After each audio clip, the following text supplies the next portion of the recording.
రాష్ట్రంలో ఉన్న 17కు 17 పార్లమెంట్ సీట్లు ఎవరు గెలుస్తారు?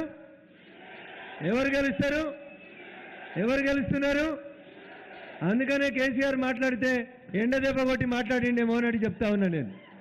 కేసీఆర్ గారికి పాపం దేశంలో ఉన్న నాయకులందరికీ సన్ స్ట్రోక్ తాకింది అని చెప్పి బాధపడుతుంటారు. ఏం తాకుతుంది? కొడుకు దెబ్బ తాకింది అని బాధపడతారు. ఎండ దెబ్బతో పాటు సన్ స్ట్రోక్ కూడా తాకుతుంది దేశంలో ఉన్న అందరు నాయకులకి. కానీ మన ఆంధ్రప్రదేశ్ తెలంగాణలో అదేం అదృష్టమో దురదృష్టమో కాదో తెలియదు, కానీ అల్లుళ్ళ స్ట్రోక్ మాత్రం ఎక్కువ తాకుతుంటుంది. ఈడ చంద్రశేఖరరావు కూడా త్వరలోనే అల్లుని స్ట్రోక్ తలిగేటట్టుంది. అందుకనే ఆగమాగం అయిపోయి బయటకు వచ్చిండు. కొడుకేమో పనిచేస్తలేడు, కొడుకునేమో ప్రజలు ఆశీర్వదించేటట్లేరు, కొడుకు నడిస్తే జనం ఇష్టపడతలేరు. ఇదే అవకాశంగా భావించి అల్లుడు హరీష్ అన్నట్టు ఆయనే ట్రయల్స్ మొదలుపెట్టిండు. మొదటి ట్రయల్ ఏం చేసిండు? మెదక్ జిల్లాలో గెలిచినటువంటి 4 బీఆర్ఎస్ ఎమ్మెల్యేలని ట్రయల్ కింద, మొదటి ట్రయల్ కింద రేవంత్ రెడ్డి ఇంటికి పంపించి ఒక ఫోటో దించి మామకు ఒక హెచ్చరిక పంపిండు. మామ, నా ప్రాధాన్యత తగ్గించాలనుకుంటే మెదక్ జిల్లాలో ఉన్నటువంటి ఎమ్మెల్యేలను అందరినీ తీసుకొని నేను రేవంత్ రెడ్డి దగ్గరికి పోతా అని చెప్పి ఒక వార్నింగ్ని ఇండైరెక్ట్ గా మామకి ఇచ్చిండు అల్లుడు హరీష్.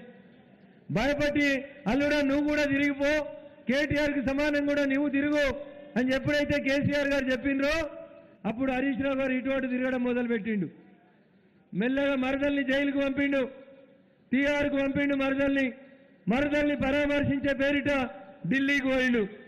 వచ్చేటప్పుడు ఏం చేసిండు? ఢిల్లీలో అసెంబ్లీలో బాగా బట్టలు చింపుకుంటాడు, రేవంత్ రెడ్డితో ఏదో కుస్తీ పట్టినట్టు. అదంతా ఉత్తుత్తదే తేలిపోయింది.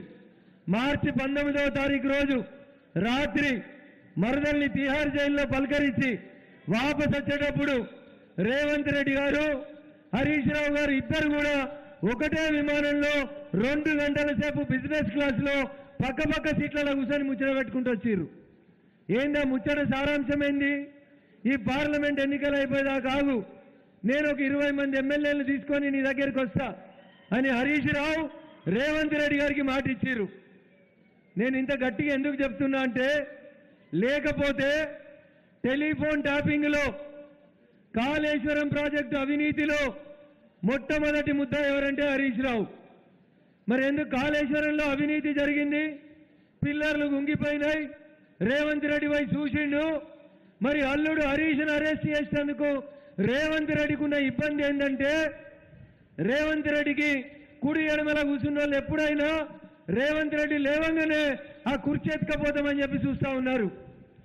ఆ బాధ నుంచి బయటపడాలంటే బయటికి వెళ్ళి ఇంకెవరినైనా తెచ్చుకుందామని రేవంత్ రెడ్డి గారు ఈ మధ్యలో గేట్లు తీసినా అని చెప్తున్నాడు. రేవంత్ రెడ్డికి అర్థం కావాల్సింది ఏంటంటే, గేట్లు తీస్తే 2 సంఘటనలు జరుగుతాయి. ఒకటి, బయట ఉన్నోడు లోపలికి రావచ్చు, 2 లోపల ఉన్నోళ్ళు కూడా గేటు దాటి బయటికి వెళ్ళిపోవచ్చు.